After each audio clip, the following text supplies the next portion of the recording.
Greetings, Atomy members. I am Sharon Rose Master Jin Yong Hong. I realize that this world is now a truly interconnected global organism. I was able to look back at our communities.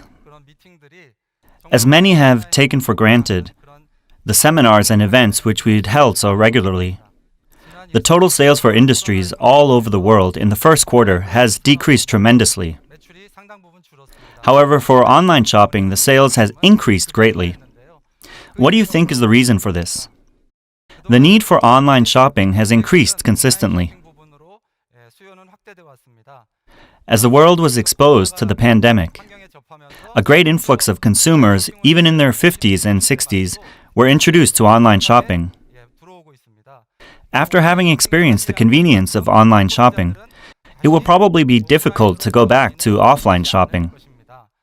I'm sure that many of you have heard by now that Atomy's sales have also increased by 40% in the first quarter. In the past, the model was an online to offline model. Let me explain this concept more clearly. In the past, consumers accessed the online platform in order to reserve and order products in an offline platform. However, in the near future, the online market will consist of an integrated model of both offline and online models.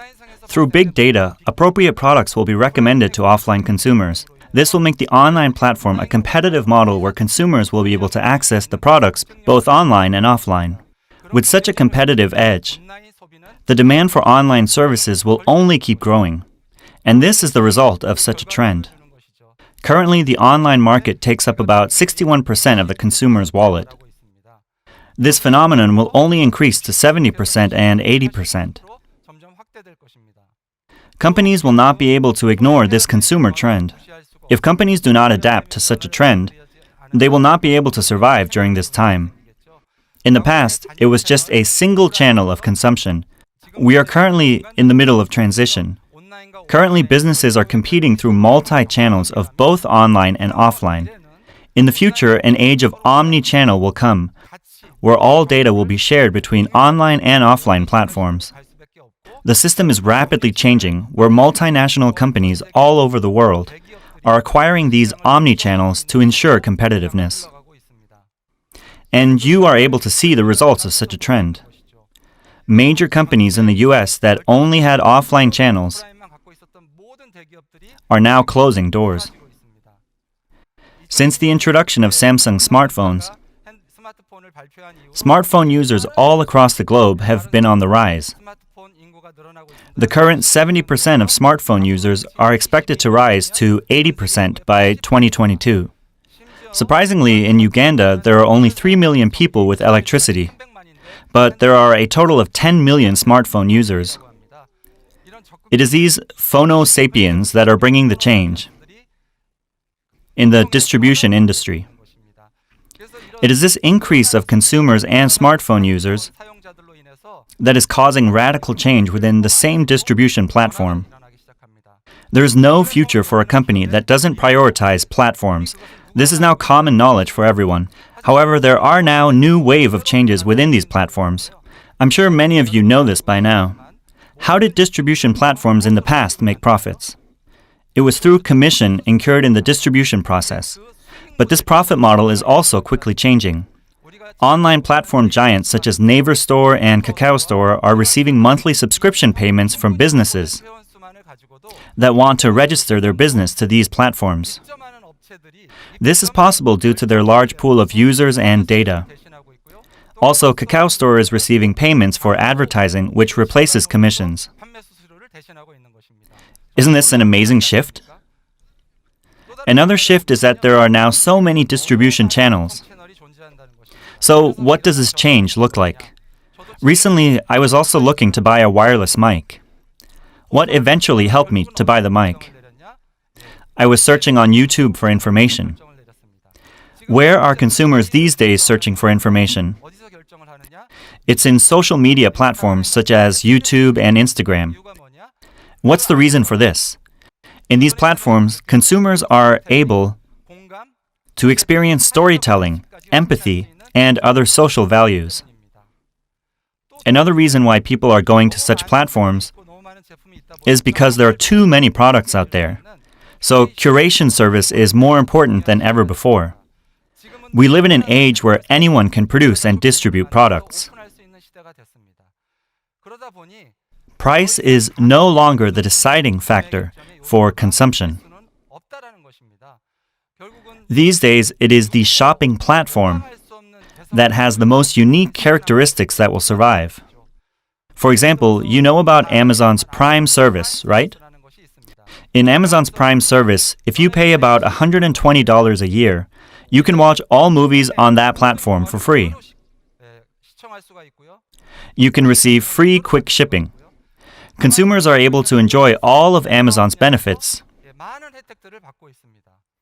In Amazon's affiliate program, normal Amazon users can promote their products to other potential consumers. And if this leads to purchases, then the promoter will receive a commission of the sale. Recently, I came across a very interesting company. It's a Chinese company called Pinduoduo. This company uses a strategy where the price of the products on its website decreases as more and more buyers join the purchase via social media. Depending on the number of the buyers, the price of the product decreases. Within 2 years, this company became the second largest Chinese company. The company is even registered on the US NASDAQ stock market. Such changes in the distribution industry require the consumers to make a decision. And what is that?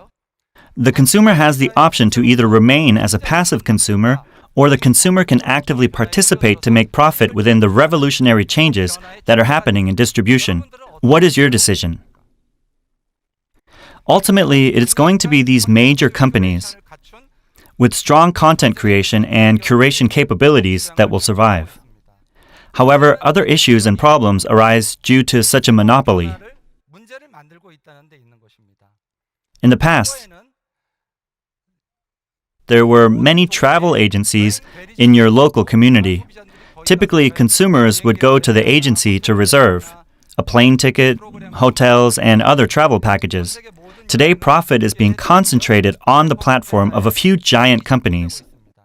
The distribution industry is also the same. Today, more than half of the US's distribution is being eaten up by Amazon. Many people are losing their jobs because of this issue. Within this model, there is only one victor. It's the multinational company that owns the distribution platform. In this ecosystem, regular-sized companies and manufacturers can't compete. Even in such a change of the market trend, I was surprised by the values of an American outdoor brand, Patagonia. Even in the US, Patagonia is known to be a company that promotes the values of family and protecting the environment. There is not a single woman who has been fired due to maternity reasons. What do you think is the reason for this?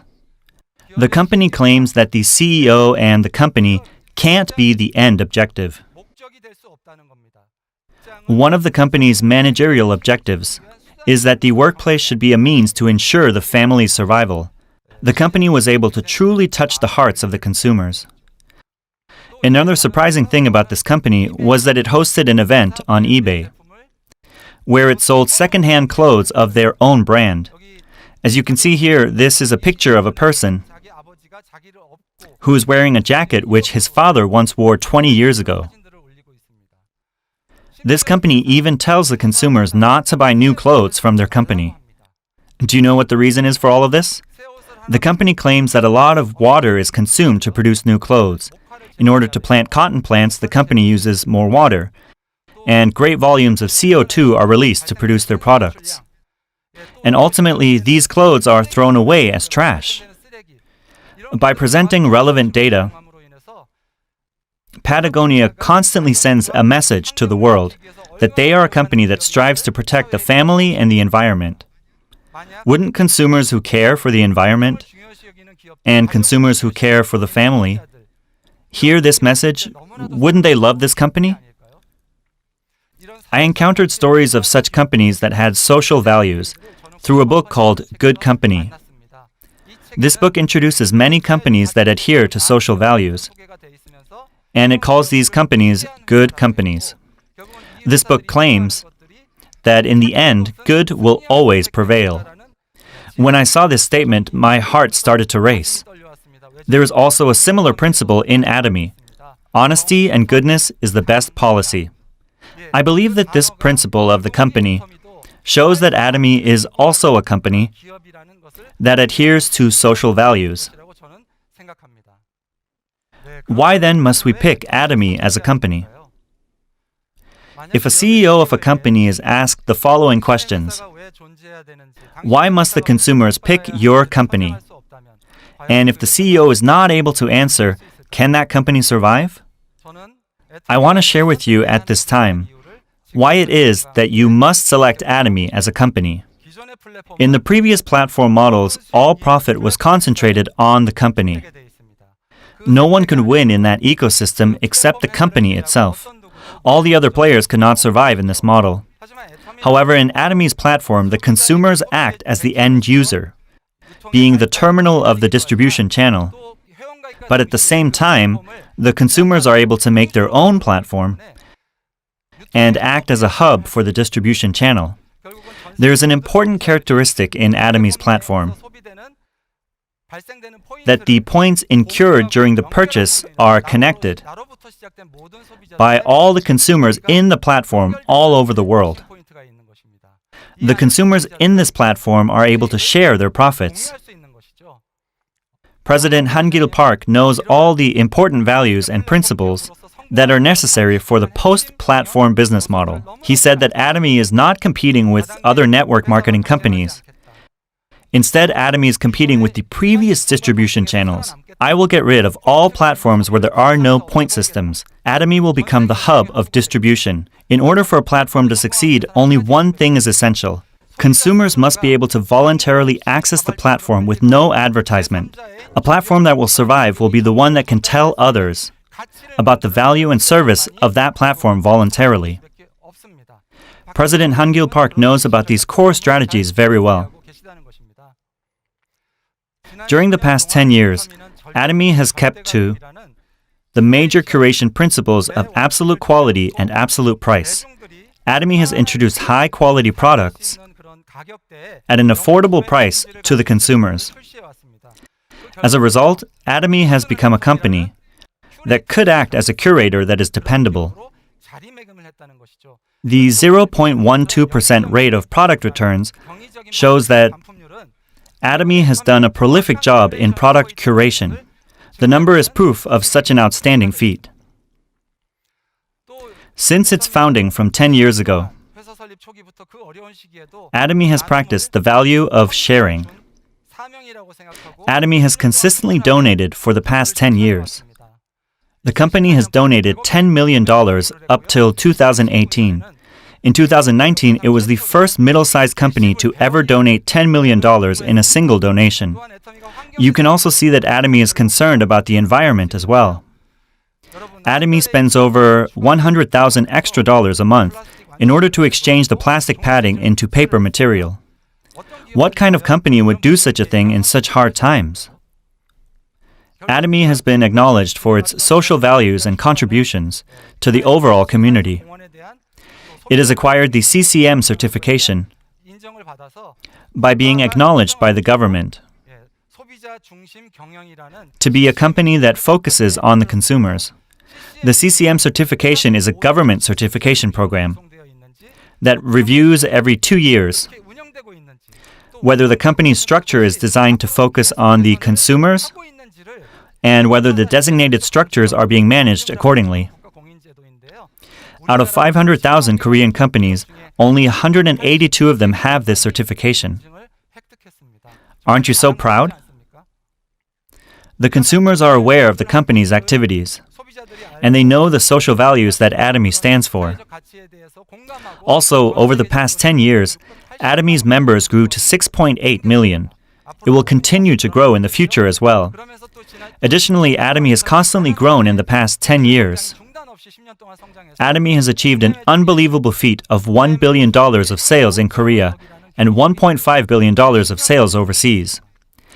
As you can see on the slide here, Atomy during the past 10 years has constantly experienced breakthrough and transformation. Initially, many people think of Atomy as merely a direct selling company. They think that this business is about selling products. It is unfortunate that such people think like that. However, today Atomy has about 400 products. In December of 2019, Atomy launched AZA Mall with over 20,000 products. After acquiring many products and many members, Atomy strives to become the hub for distribution.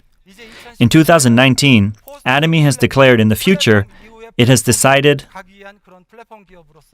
to become a post-platform company.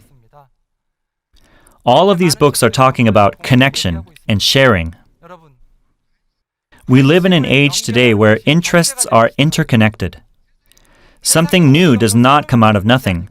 Rather, things that are already existing are connected with one another. Atomy has created this connection in the world, connecting the consumer ecosystem in order to survive together. If Atomy keeps creating such connections, don't you think Atomy will be a $100 billion company for 100 years? Do you believe this? We are living in an age where all the consumers in the world can be connected. Think about Atomy's future in 5 years to 10 years. Think about your future within Atomy. Lastly, for those who are still not able to discern, I will conclude with a phrase from Spencer Johnson's Who Moved My Cheese?